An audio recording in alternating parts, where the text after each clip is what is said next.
seperti yang sudah kita pelajari kemarin-kemarin, bahwa sistem hematopoiesisnya itu berasal dari dua progenitor, yaitu limfoid dan juga mieloid. Ini kenapa diulang terus, karena dasarnya itu ada di sini.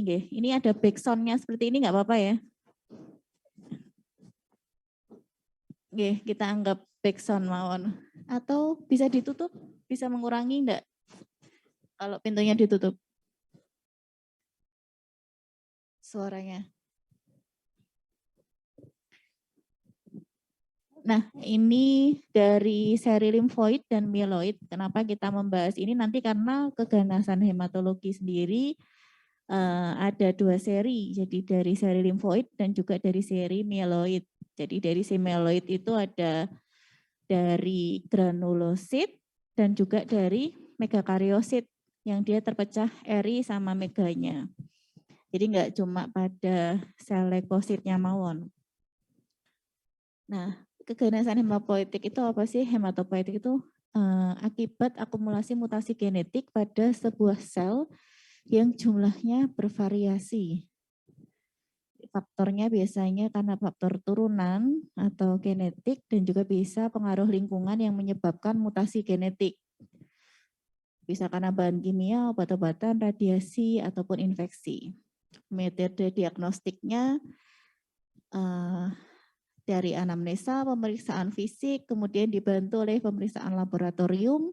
Yang pertama adalah aspirasi sumsum tulang atau BMP, kemudian dibantu dengan pemeriksaan flow sitometri, imunohistologi itu pengecetan sitokimia, dan sitogenetik itu kita memeriksa mutasi gen. Nah, ini gambaran dari yang akan kita pelajari nanti. Jadi keganasan hematologi berasal dari dua seri, jadi seri L dan seri M, dari seri limfoid dan juga mieloid progenitor. Nah, dari limfoid progenitor itu sebenarnya ada banyak banget. Nanti kita akan membahas versi WHO dan ada juga dari versi FAB. Nah, ini untuk limfoid yang biasa kita pelajari yang paling umum itu ada ALL, kemudian itu secara akut, kemudian dari mieloid itu ada AML. Kemudian untuk yang kroniknya itu ada CLL, kemudian limfoma dan multiple myeloma. Dan ada juga myeloproliferative disorder. Jadi di situ nanti ada CML, PV, polistemia vera, myelofibrosis dan TE. Trombositomia esensial. Nanti kita bahas yang next. Nah, ini. Jadi WHO itu di tahun 2016. Jadi sebenarnya klasifikasi dari WHO itu diperbaharui terus. Jadi dulu di tahun 2008 sudah ada klasifikasinya. Kemudian yang terbaru itu WHO merevisi untuk keganasan hematologi ini. Ini mungkin nggak kelihatan nanti waktu dibaca ya, karena tabelnya panjang sekali. Jadi ada di tahun 2016 itu untuk seri myeloid neoplasma dan akut leukemia, itu WHO membagi menjadi ada yang pertama MPN, myeloproliferative neoplasma, kemudian ada myeloid lymphoid neoplasma with eosinophilia, ada MDS yaitu myelodysplastic neoplasma, ada MDS dan atau MPN jadi satu, kemudian ada AML, ada plastic plasmacytoid dendritic dan juga ada akut leukemia ambiguous lineage atau EMPAL, jadi mix phenotype akut leukemia. Nah, nanti kita akan mempelajari hanya sebatas di kasus AML saja, karena leukemia yang paling sering kita temukan atau keganasan hematologi yang paling sering kita ketemukan adalah leukemia, dan nanti dibagi menjadi akut dan kronik, di mana nanti kita akan mempelajari di leukemianya. Kemudian ini untuk seri yang limfoid. Limfoid neoplasma itu ada matur B sel neoplasma, matur T dan NK neoplasma, Hodgkin lymphoma, PTLD dan juga neoplasma sel dendritic. Ini pembagian klasifikasi secara besarnya mawon, kalau untuk secara sub kecilnya ada di tabel sebelahnya nggih. Bagaimana mendiagnosis keganasan hematologi? Yang pertama adalah dari anamnesa, jadi kita ketahui dari gejala klinik atau manifestasi klinis. Kemudian dari pemeriksaan fisik, Apakah ada seperti hepatosplenomegali seperti itu. Kemudian untuk laboratoriumnya, yang pertama adalah morfologi. Jadi ini adalah gambaran pemeriksaan BMP, nggih, aspirasi sumsum tulang, dan cytochemistry itu pemeriksaan immunophenotyping, dibantu immunophenotyping dan sitogenetik dan juga molekuler biologi. Namun yang kita lakukan yang pertama adalah sebelum kita BMP itu adalah pemeriksaan gambaran darah tepi. Kemudian dilanjutkan dengan pemeriksaan BMP dan pemeriksaan immunophenotyping yang sekarang umum dilakukan di Indonesia. Jadi selain pemeriksaan cytochemistry dan juga immunophenotyping. Nah, kita masuk ke leukemia ya. Leukemia itu apa? Leukemia adalah kelompok kelainan yang ditandai dengan akumulasi leukosit ganas di sumsum tulang dan darah. Sebenarnya enggak cuma leukosit, nanti kita bahas. Kemudian sel abnormal itu gejala akibatnya di sumsum tulang itu adalah anemia dan trombositopenia.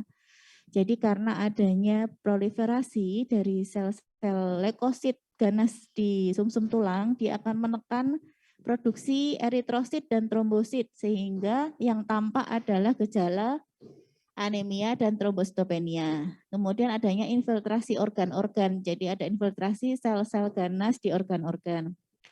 Nah, kita menyebut biasanya sel blast. Sel blast itu apa? Sebenarnya sel blast itu adalah sel hematopoietik awal di sumsum tulang. Jadi seperti mieloblast, limfoblast. Cuma karena pada kasus-kasus keganasan hematologi, jumlah dari mieloblast dan limfoblast yang seharusnya itu enggak terlalu banyak, itu proporsinya itu tidak seimbang. Jadi dia sangat banyak.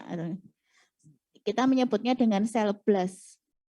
Nah, leukemia sendiri kita bagi menjadi mieloid dan limfoid dan dibagi lagi menjadi kasus akut dan juga kasus kronik. Ada juga kasus mix, jadi dia tidak bisa dibedakan antara mieloid dan limfoid. Kita menyebutnya EMPAL, mixed phenotype akut leukemia. Bagaimana cara membedakan leukemia akut dan kronik? Nah, biasanya kita bedakan dari jumlah blast, jadi jumlah sel blast, baik mieloblast ataupun limfoblast di perifer dan di sumsum tulang, serta progresivitas dari penyakitnya. Kemudian untuk insiden leukemianya, untuk ALL, akut leukemia, yang seri L, itu biasanya pada anak-anak usia 3-7 tahun, paling sering. Kemudian CLL itu usia tua lebih dari 60 tahun, dan AML dan CML itu untuk usia dewasa. Apakah tidak mungkin untuk seorang anak menderita AML? Masih mungkin, sangat mungkin. Cuma kasusnya itu biasanya berbanding misalnya 1:5. Jadi kasus rata-rata leukemia pada anak itu kasusnya di rumah sakit itu paling banyak adalah kasus ALL daripada kasus AML. Kemudian untuk kronik, kalau untuk kronik saya hampir tidak pernah menemukan pasien anak dengan kasus kronik CLL atau CML. Jadi biasanya kasus-kasus kronik itu diderita oleh dewasa dan dewasa tua. Ini klasifikasi akut leukemia. Jadi disebut akut dan kronik. Gitu. FAB dan WHO itu membedakan. Kalau untuk FAB mengatakan blastnya minimal 30%, kalau WHO mengatakan blast di perifer dan di sumsum tulang itu minimal 20%. Jadi kita boleh menggunakan salah satunya. Kemudian kita masuk ke AML. Jadi AML itu paling sering pada usia tua. Kemudian bersifat proliferating, klonal, dan berdiferensiasi abnormal. Didiagnosa sel blastnya lebih dari 20% di sumsum tulang atau kurang dari 20%, namun kita menemukan sitogenetik yang spesifik leukemia, berarti atau Kan tadi ada pemeriksaan yang pertama morfologi, yang kedua ada immunophenotyping atau genetik. Nah, bila ditemukan sel blast dan didapatkan mutasi atau immunophenotyping yang mengarahkan ke suatu AML. Bagaimana cara kita membedakan apakah itu sel blast myeloblast seri M atau seri L? Kita membedakan, disebutkan galur blast, maksudnya kita membedakan apakah dia blastnya itu seri L atau seri M berdasarkan dari pemeriksaan mikroskopik morfologi dari analisis sumsum tulang tadi yang pertama, kemudian yang kedua dari immunophenotyping, yang ketiga pemeriksaan analisis sitogenetik dan molekuler. Ini merupakan manifestasi klinis. Kemudian pemeriksaan laboratorium yang biasa kita temukan pada pasien-pasien leukemia mieloid akut atau AML. Pada gambaran darah tepi ditemukan anemia normokromik normositik dengan trombositopenia dan disertai leukositosis hingga hiperleukositosis. Hiperleukositosis itu leukosit di atas 100.000. Dan kita menemukan peningkatan sel blast, di mana sel blastnya lebih dari 20%. Atau bisa jadi pasien itu datang dengan leukopenia. Sangat mungkin. Jadi pada tahap awal dia menuju ke leukemia, biasanya pasien datang itu dengan leukopenia. Namun pada posisi leukopenia, leukosit yang sangat sedikit, misalnya 0,1 seperti itu kan, kita untuk mencari sel blast kan agak sangat sulit ya. Jadi kita sudah mencurigai apakah itu suatu keganasan. Kemudian biasanya dari leukopenia tersebut nanti dia akan berubah menjadi leukositosis di kemudian hari. Jadi perlu adanya evaluasi darah rutin dan gambaran darah tepi di beberapa minggu pasien setelah dia pemeriksaan pertama. Nah, pada sumsum tulang kita biasanya menemukan keadaan yang hiperseluler. Jadi peningkatan sel granulopoetik. Jadi dari galur granulopoetik tadi di awal, dari seri neutrofil itu meningkat. Namun bukan neutrofilnya yang meningkat, tapi sel blastnya, jadi myeloblastnya. Biasanya bisa kita menemukan sampai 40-50% itu di sumsum tulang pada penegakan diagnosis yang pertama, kita menemukan adanya sel blast yang lebih dari 20%. Dan pada kasus AML ini yang khas adalah kita menemukan aurot. Nanti di histoplasma itu ada gambaran seperti jarum yang kita menyebutnya adalah aurot. Nah, sel blast ini kembali lagi tadi diketahui dengan berdasarkan morfologi, inflosito, dan sitokimia. Ini klasifikasi AML menurut WHO dan FAB. Jadi ada dua yang biasa kita gunakan. Selain penggunaan jumlah dari sel blast di sumsum tulang untuk mendiagnosis suatu akut leukemia, kita juga ada dua klasifikasi yang sebenarnya hampir sama. Namun pada umumnya kita menggunakan kriteria AML menurut FAB. Jadi kriteria AML itu dari M0 sampai M7. Untuk WHO nih di bagian AML, AML with minimal differentiation hampir sama ya, sama yang di sebelahnya M0 myeloblastic leukemia minimally differentiation. Jadi sebenarnya hampir sama. Tahapannya juga sama-sama 7. Cuma kalau di FAB itu dituliskan M0, M1, M2, M3, M4, M5, kemudian M6 dan M7. Jadi untuk khasnya masing-masing nanti kita akan membahasnya di next slide. Nah, ini gambaran pemeriksaan morfologi untuk AML dari M0 sampai M7. Jadi AML M0 ini biasanya untuk AML M0, M1, M2, M3 itu masih kita dapatkan gambaran aurot. Ini ada gambaran AML M0 untuk minimally diferensiasi, untuk M1 yang di sebelahnya without maturation. Kemudian AML M2 di sini digambarkan nih gambaran aurotnya sangat banyak di AML M2 dan AML M3 hipergranuler. Kemudian untuk AML M4 dan M5 ini yang berbeda. Di M4 dan M5 ini khasnya dia mielomono. Jadi yang banyak itu adalah mieloblast dan monoblast. Monoblast turunan dari monosit. Jadi untuk M0, M1, M2, M3 itu yang paling banyak adalah mieloblastnya. Kemudian M4, M5 paling banyak adalah mielo dan mono. Untuk M5 monoblastnya saja. Kemudian ini gambaran untuk M6 dan M7. M6 itu eritroleukemia. Jadi yang paling banyak ditemukan adalah seri proeritroblast dari eritrosit. Kemudian M7 itu dari megakarioblastik. Jadi dari megakariosit.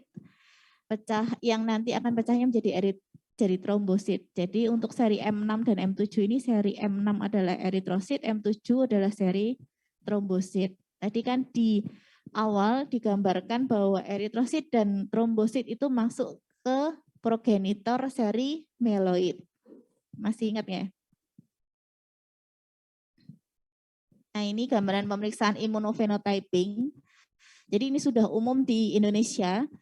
Selain kita menegakkan selain kita menegakkan diagnosis AML itu dengan gambaran analisa sumsum tulang, kita juga memeriksakan pemeriksaan immunofenotyping. Jadi dari darah sumsum tulang tersebut, selain kita buat apusan, kita buat immunofenotyping.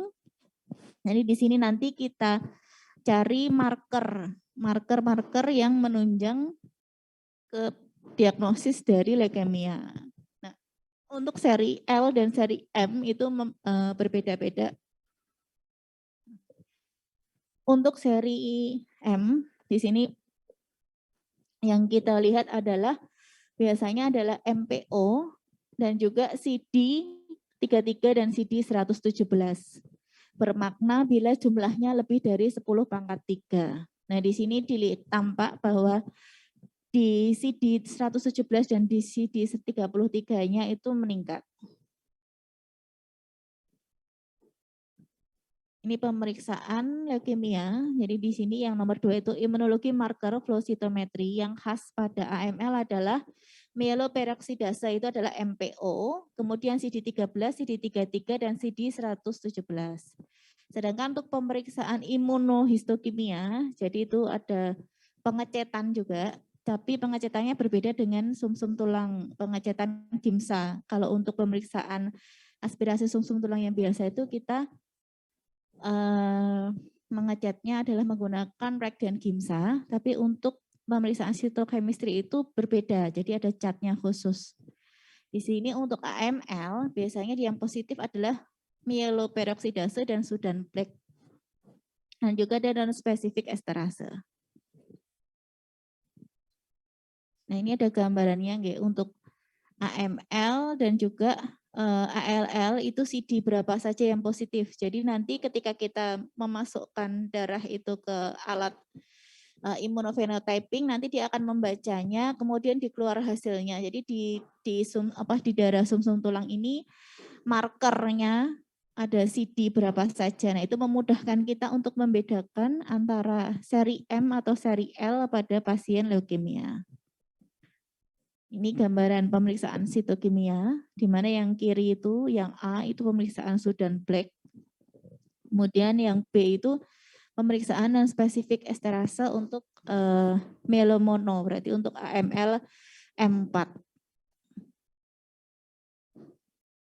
Ini ada contoh pemeriksaan genetik analisis, cuman untuk di tahap ini kita masih jarang melakukan, jadi di prakteknya kita hanya menggunakan 3 pemeriksaan, bahkan 2 pemeriksaan. Jadi pemeriksaan sumsum tulang dan juga pemeriksaan immunofenotyping.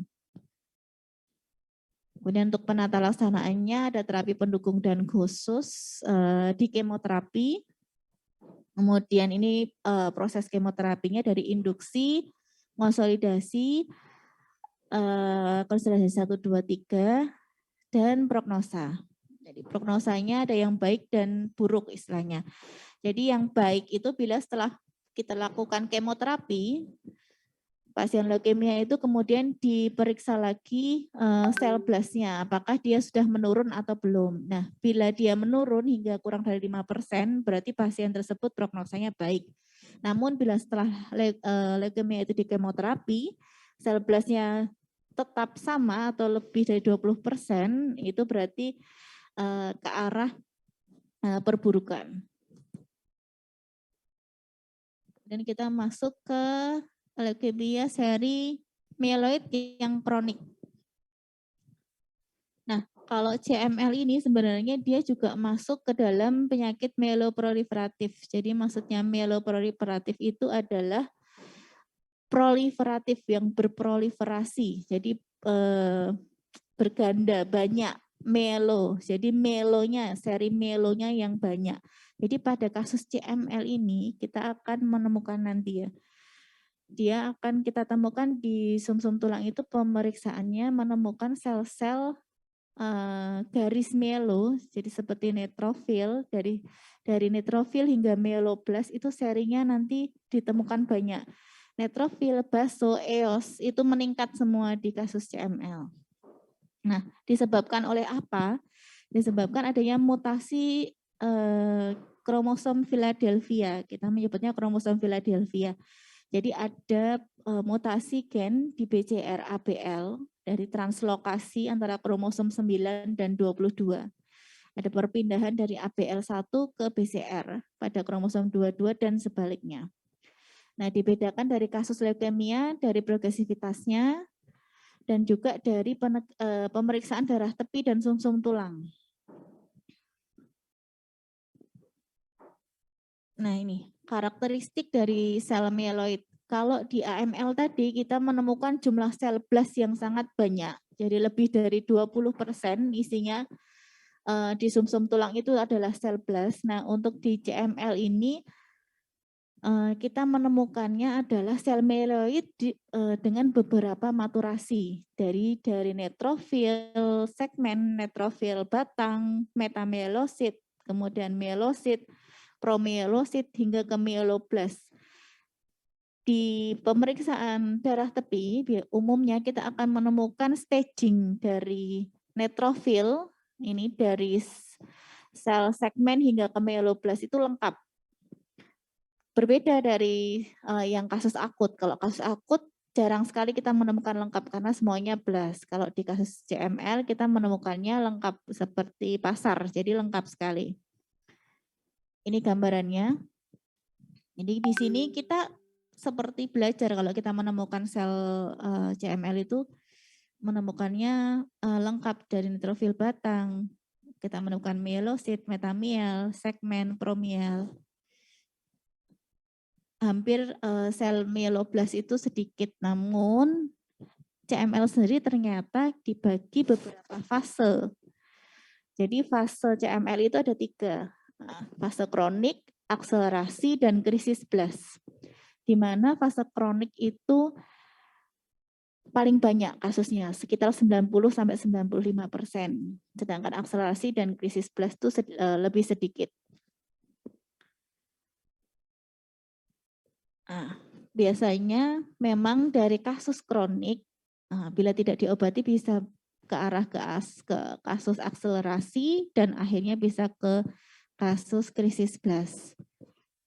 Nah, untuk kasus kronik sendiri itu kita menemukan sel blastnya kurang dari 10%, kemudian sel akselerasinya itu di fase akselerasi adalah sel blast 10-19%, sedangkan fase krisis blast itu hampir lebih dari 20%. Nah, bedanya apa dengan AML? Oke. Kalau di sini, di CML ini biasanya memang sulit untuk membedakan kasus krisis blast CML dengan kasus AML, kecuali kita sudah mengikutinya dari awal. Jadi dari awal ketika dia masih di kronik, kemudian dia naik ke fase berikutnya, itu bisa kita ketahui. Atau bila sulit, kita akan menyarankan pemeriksaan gen Philadelphia tadi, BCR-ABL, untuk membantu penegakan diagnosa dari CML. Gejala dan tanda hampir sama sebenarnya gejala dan tanda dari pemeriksaan leukemia. Rata-rata orang pasien datang dengan lemah, spleno, dan hepatomegali. Namun yang membedakan adalah dari pemeriksaan laboratorium. Jadi kalau untuk CML ini biasanya kita menemukan adanya anemia, leukositosis shift to the left. Jadi kita menemukan maturasi neutrofil dari segmen hingga myeloblas. Dan juga yang khasnya adalah eosinofilia dan basofilia pada pasien CML. Jadi berbeda dari AML, kalau AML kita jarang sekali menemukan kasus eosinofilia, tapi pada kasus CML itu kita menemukan eosinofilia dan basofilia. Trombositnya dapat normal atau meningkat. Untuk pemeriksaan sumsum tulangnya sama hiperseluler, di mana sistem granulopoietiknya meningkat, dengan sel myeloblasnya kurang dari 10% untuk fase kronik. Ditemukan basofilia dan eosinofilia. Ini gambaran dari BMP, analisa sel tulang, sumsum tulang. Nah ini kita dapatkan sel blastnya kurang dari 10%. Kemudian didapatkan seri ini, di sini ada gambaran eosinofil ya. Eosinofil yang begitu banyak ini adalah pecah-pecahan dari granula eosinofil. Jadi kasusnya adalah kasus eosinofilia ya. Ada di fase kronik. Kemudian fase akselerasi itu sel blastnya 10-19% dan disertai adanya basofilia. Gambarannya hampir sama dengan fase kronik, cuma yang membedakan adalah hitungan dari jumlah sel blast di sumsum tulang. Biasanya sel blastnya dia lebih banyak daripada di fase kronik. Sedangkan untuk di fase krisis blast itu lebih dari 20% sel blastnya. Dengan tanda-tanda yang hampir sama dengan di fase sebelumnya. Ya. Nih, gambarannya adalah CML. Maaf, ini salah edit. CML di fase krisis blast. Jadi di fase krisis blast itu blastnya lebih dari 20%, serinya masih lengkap juga. Fase myeloblas sampai segmen tetap ada, namun sel blastnya lebih mendominasi. Kemudian yang berikutnya, yang ketiga adalah ALL, akut limfoblastik leukemia. Untuk ALL sendiri ini hampir sama kasusnya dengan AML. Kalau AML itu akumulasinya adalah myeloblas, untuk ALL ini akumulasinya adalah limfoblas. Jadi seri limfoid, jadi seri limfoblasnya yang meningkat sehingga dia akan menekan seri granulonya. Jadi pada gambaran pemeriksaannya nanti kita temukan hampir sama anemia, namun neutropenia karena limfoblasnya itu meningkat. Jadi dia akan menekan si granulopoietik sehingga neutrofil dan seri granulo yang lain dia akan menurun. Dan juga terjadi trombositopenia. Nah, pemeriksaannya di sumsum tulang yang paling khas itu adalah dominasi dari sel blast atau limfoblas lebih dari 20% dengan penurunan sistem eritropoietik, trombopoietik dan juga granulopoietik. ALL ini insiden paling tinggi di usia 3-7 tahun. Nah, kriterianya ada 2 juga menurut FAB dan WHO. Namun kita biasanya menggunakan menurut FAB. Jadi ada subtipe ALL L1, L2 dan juga L3. Bedanya apa saja? Untuk L1 itu biasanya limfositnya atau limfoblasnya itu kecil-kecil. Kemudian untuk L2 itu limfoblasnya campur antara ukuran kecil dan besar. Kemudian untuk L3 itu limfoblasnya besar-besar dan dia bervakuol. Ini gambarannya seperti ini. Gambaran dari ALL. Jadi ALL menurut FAB dibagi menjadi 3, ada L1, L2 dan juga L3. Jadi kita membaginya sesuai dengan gambaran morfologinya, klasifikasinya. Kemudian untuk pemeriksaan ALL selain pemeriksaan gambaran darah tepi, kita juga bisa melakukan pemeriksaan sitochemistry atau pewarnaan sitokimia, di mana yang positif itu DIPAS, periodic acid shift, dan juga asid fosfatase. Namun myeloperoksidase dan Sudan black dan juga non-spesifik esterasenya negatif, berbeda dari AML. Kalau AML tadi myeloperoksidase, Sudan black, dan non-spesifik esterasenya positif. Kemudian dapat dilakukan pemeriksaan genetik kromosom atau flow cytometry. Nah, kalau di flow cytometry kita menemukannya membaginya menjadi ALL tipe yang B dan juga T. Namun markernya hampir sama ya. Jadi di sini nanti ada CD19, CD22 dan CD7, CD3 untuk T. Berbeda dari AML. Kalau AML tadi ada MPO, CD33 dan CD117. Kemudian untuk prognosisnya ada baik dan buruk, di mana kalau dinyatakan untuk immunophenotyping kasus-kasus dengan BALL itu mempunyai prognosis yang lebih baik dibanding dengan kasus-kasus dengan TALL. Jadi untuk membedakan B dan T itu dengan mata meter saja analisa sum-sum tulang tidak cukup. Jadi kita harus menggunakan immunophenotyping. Kemudian yang terakhir adalah CLL. CLL itu merupakan kasus leukemia limfositik yang kronik. Biasanya kita menemukan pada usia 60 dan 80 tahun. Nah, di CLL ini biasanya kita menemukan proliferasi dari limfosit matur. Jadi pasien datang dengan keluhan sama yang lemas, kemudian pucat, dan biasanya didiagnosisnya itu tidak dengan keluhan penyakitnya. Jadi datang mungkin dengan keluhan yang lain, namun ketika dilakukan pemeriksaan darah rutin itu baru terscreening, leukositnya sangat tinggi. Kemudian limfositnya, jadi di darah rutin itu limfositnya tinggi sekali, bisa sampai 70 hingga 80% dari darah rutinnya, limfositosis. Dan dilakukan pemeriksaan gambaran darah tepi. Nah, disinilah baru diketahui bahwa limfosit matur itu banyak sekali.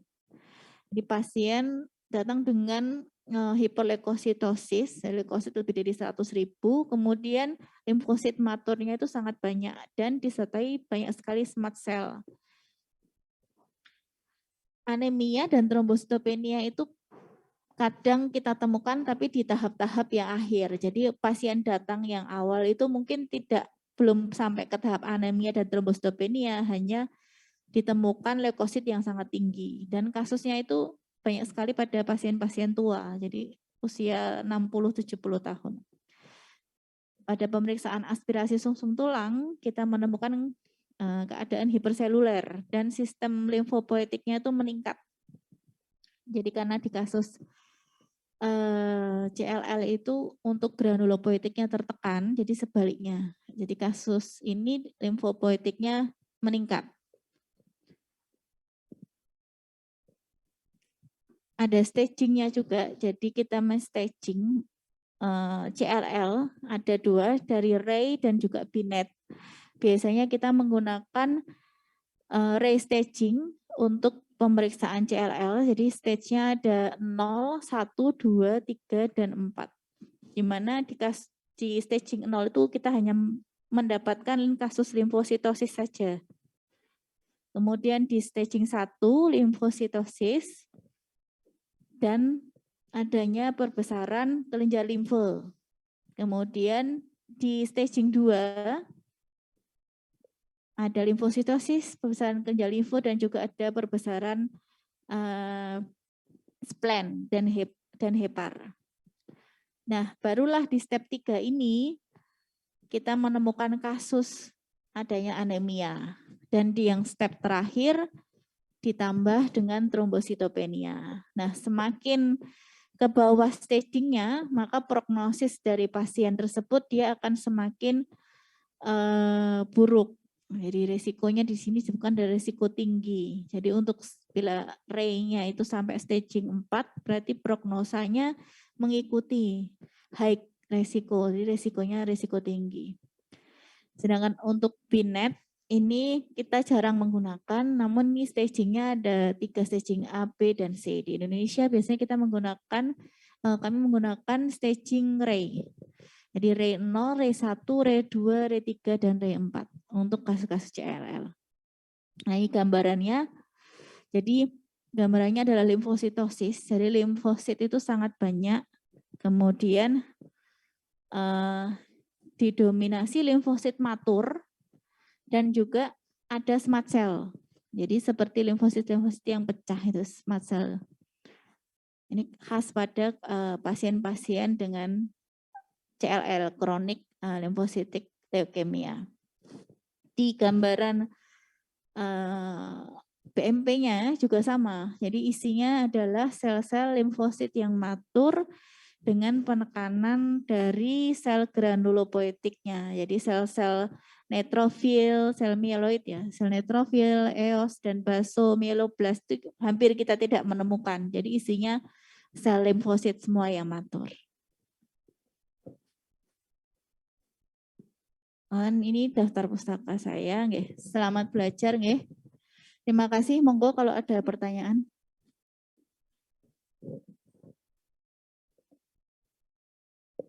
Atau ada yang mau diulang lagi, Dok? Tadi saya kurang mengerti di bagian apa, karena tidak mendengar ada backsound-nya.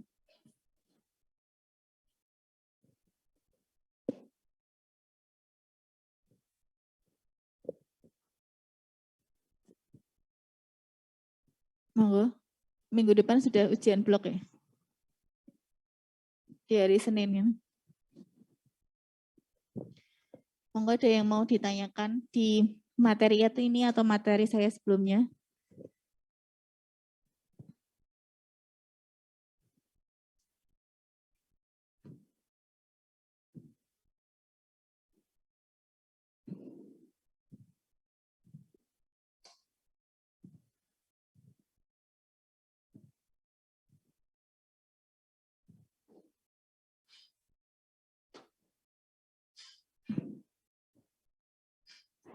Atau yang online boleh juga mau menanyakan?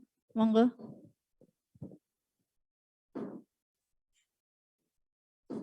Masih ada 5 menit.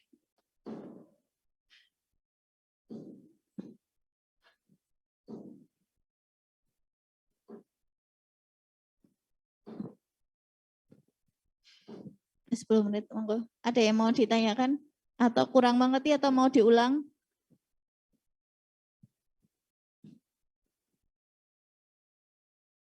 Pakai mic. Tentunya senang sekali. Skenario di kuliah pakar kan biasanya.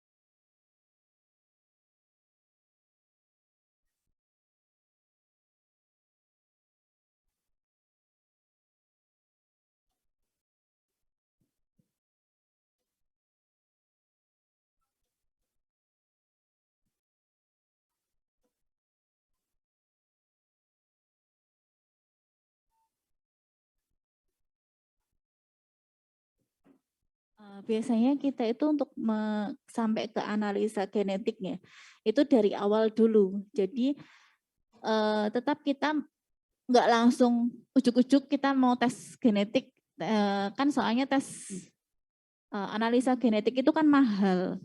Jadi ada step by step-nya yang kita harus lalui. Jadi dari pemeriksaan fisik harus pertama tetap dari analisa, pemeriksaan fisik, dan pemeriksaan laboratorium. Nah, dari pemeriksaan laboratorium itu biasanya dari awal, dari GDT, kemudian dianalisa sum-sum tulang. Nah, apabila kita masih meragukan apakah ini ke arah suatu leukemia atau suatu MPN, ini kan kasusnya PV ya. Kalau kasus PV kan berarti mieloproliferatif. Biasanya kasus PV itu kan kita menemukan adanya peningkatan di semua sel, baik eritro, trombo, dan juga leuko. Nah, kebanyakan di klinisi itu kita sampai di tahap analisa sumsum tulang saja. Nah, bila di analisa genetik itu bila kita sebagai pemeriksaan tambahan, bila kita mengarahkan, oh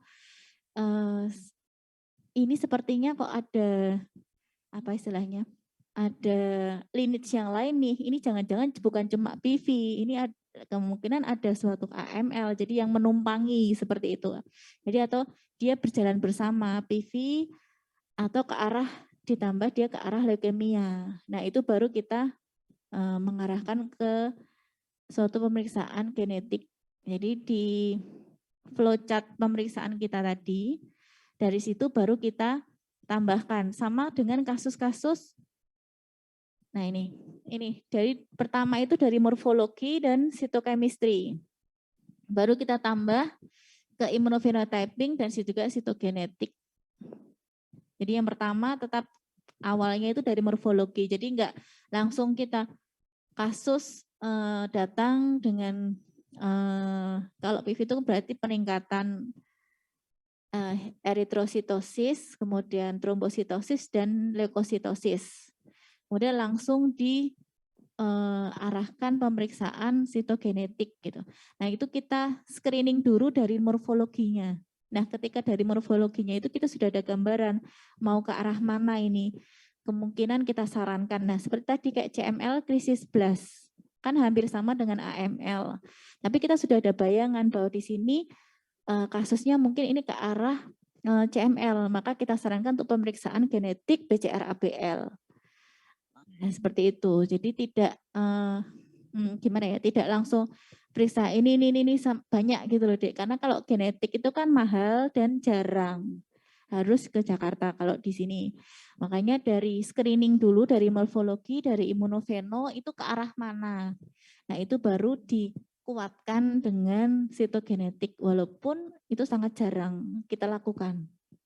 Hanya untuk di kasus-kasus yang sangat sulit diidentifikasi.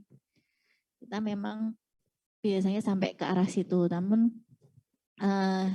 kalau di daerah ya terutama bahkan untuk imunofenoid saja jarang. Kita hanya di tahap analisa sumsum tulang dari morfologi. Itu. Kecuali memang kasusnya susah. Jadi baru kita lanjutkan ke next step berikutnya. Oke, terima kasih pertanyaannya. Monggo, ada yang mau ditanyakan lagi?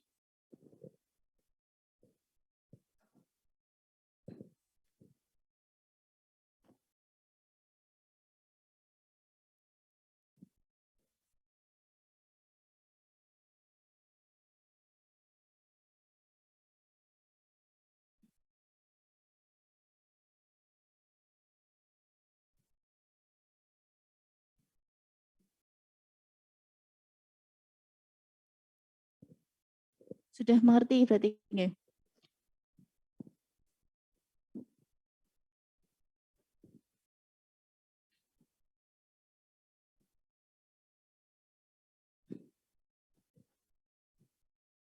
Jadi sudah siap nih. Jadi kalau untuk AML tadi biasanya kita menemukan mieloblast, saya ulang lagi nggih, saya rangkum. Jadi kalau kasus-kasus AML, akut mieloblastik leukemia, biasanya kita menemukan mieloblast dan juga aurot khasnya. Kemudian kalau kasus CML, kita menemukan staging yang lengkap ya, shift to the left dari neutrophil segmen sampai ke mieloblast.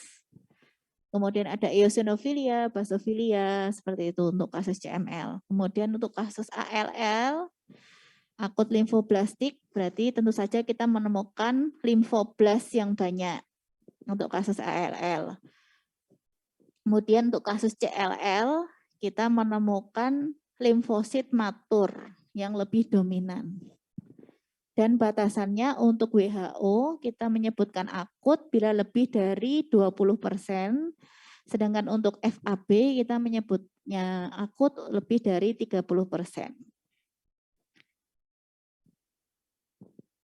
Itu poinnya tadi nggih. CML ada 3 fase, ada fase kronik, akselerasi, dan krisis blast, di mana kasus kronik itu paling banyak terjadi. Pasien bisa datang dengan hiperleukositosis ataupun dengan leukopenia, walaupun memang paling banyak datang dengan hiperleukositosis. Leukosit lebih dari 100.000 dari pemeriksaan darah tepi atau pemeriksaan darah rutin. Oke, sampun kalau tidak ada, saya tutup ya. Semoga apa yang saya berikan bermanfaat bagi kita bersama. Bila ada yang salah saya mohon maaf. Sukses untuk ujian blognya di hari Senin nanti. Semoga diberikan kemudahan dan kelancaran. Saya tutup ya. Wassalamualaikum warahmatullahi wabarakatuh. Waalaikumsalam warahmatullahi wabarakatuh. Assalamualaikum warahmatullahi wabarakatuh. Terima kasih dokter. Terima kasih dokter.